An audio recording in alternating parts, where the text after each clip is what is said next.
la vittoria e un piazzamento di rincalzo è molto sottile. Avete visto anche la piccola disavventura nel tentativo di guadagnare istanti preziosi e poi subito dopo è arrivato l'errore. Vediamo come si comporterà Rolf-Göran Bengtsson, lo svedese che monta Quintero La Silla.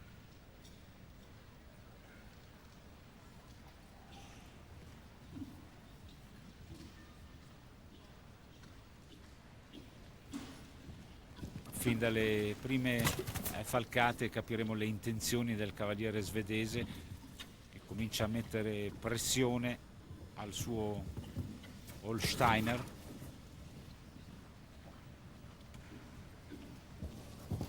Decisamente bellicoso Rolf-Göran Bengtsson, però ha commesso il suo primo errore.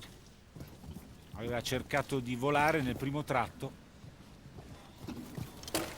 L'abbiamo ripetuto in tantissime occasioni, non è mai facile coniugare precisione sui salti e velocità. Bene anche sull'ultimo Oxer. 4 le penalità per Rolf-Göran Bengtsson nel tempo di 37,81. Aveva dato più di un secondo e mezzo a Rutherford Latham, che continua a capeggiare la graduatoria provvisoria. Ma adesso arriva l'insidia di Steve Gerda con Jalis Cassolier. Intanto vedete Lars Nyberg che parlotta con Meredith Michaels Berbaum in attesa di chiudere questo barrage. D'altronde lei è abituata a subire pressioni di questo tipo, avrà il vantaggio di conoscere il risultato di tutti gli avversari. Un occhio di riguardo da parte delle telecamere tedesche per Meredith. Ma adesso un cliente scomodo, lo svizzero Steve Gerda con Jalis Cassolier.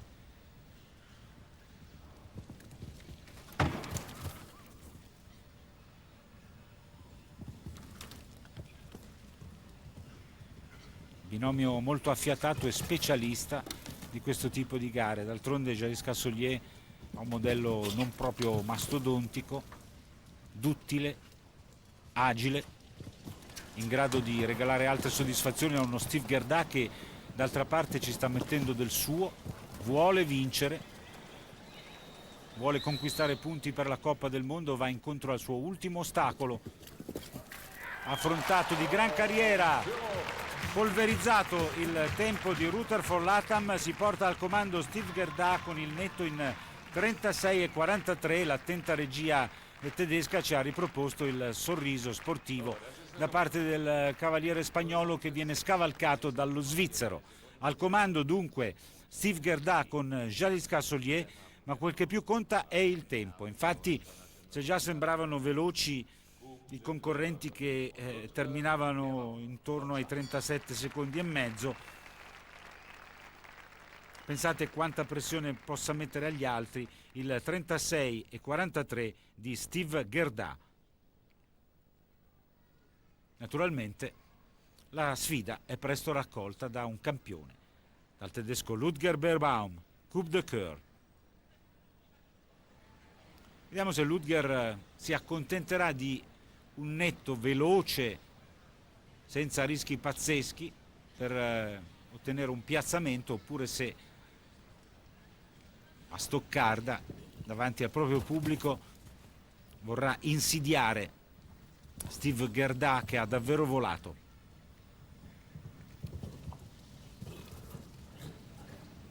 Fin qui rischi direi calcolati, non è spericolato il percorso di colui che seppe vincere la medaglia individuale alle Olimpiadi di Barcellona. Arriva comunque l'errore su una girata certamente rischiosa. Scalciato Coupe de Coeur nel tratto piano per il divertimento del pubblico, conclude in 37,70. Però sono 4 le penalità, veloce, ma non sarebbe comunque bastato per superare il 36,43 di Steve Gerda.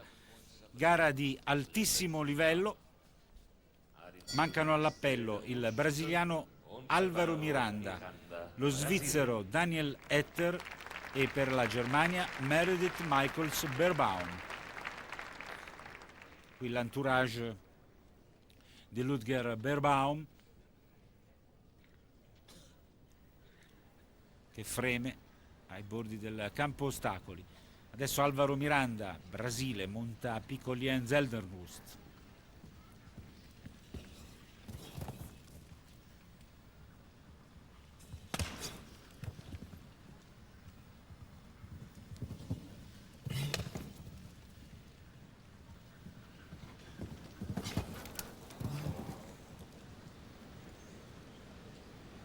Il pubblico è attentissimo e ha capito che si tratta di un percorso che potrebbe risultare importante.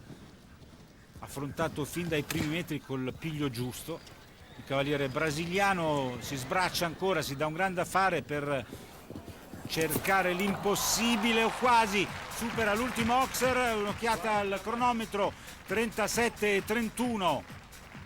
37:31 non basta per superare Steve Gerda, ma merita comunque applausi. Álvaro Miranda, impeccabile in sella a Picolien Zeldenrust. Sarà per lui un piazzamento comunque buono e otterrà punti da questa tappa di Stoccarda.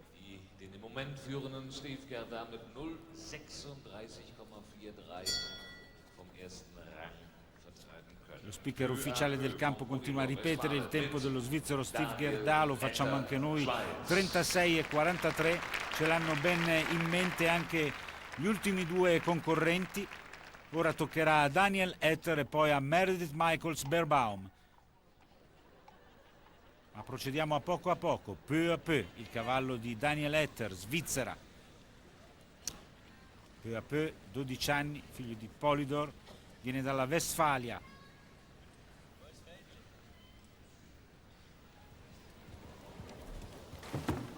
Ha affrontato in malo modo, con più di un sospetto, quel muro, però non c'è stato errore. Fortunato qui l'atleta svizzero.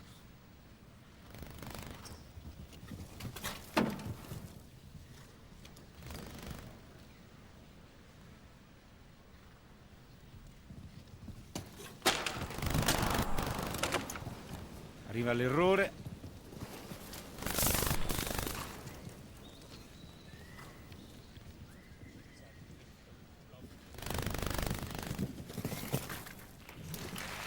E conclude con 4 penalità nel tempo di 39,64. Dunque soltanto Meredith Michels-Beerbaum può togliere il successo allo svizzero Steve Gerda, che con Jeliska Sollier guida la classifica, ancora all'espressione di Daniel Etter, che guarda il cronometro, ed ecco lo Steve Gerda, molto nervoso, potrebbe ottenere 20 punti da questa tappa di Stoccarda, però la minaccia arriva da quell'autentico fenomeno che risponde al nome di Meredith Michels-Beerbaum.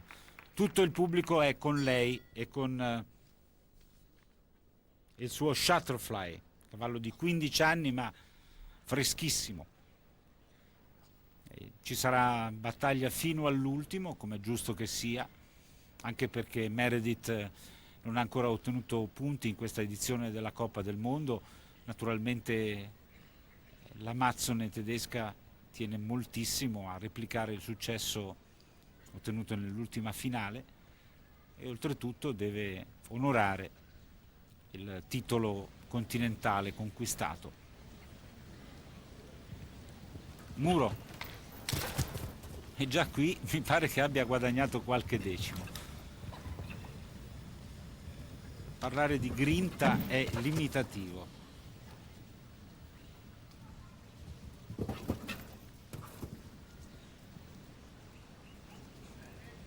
Leggera, sicura, esperta, coraggiosa, fortunata. Per dirla tutta, impeccabile, sospinta dal pubblico.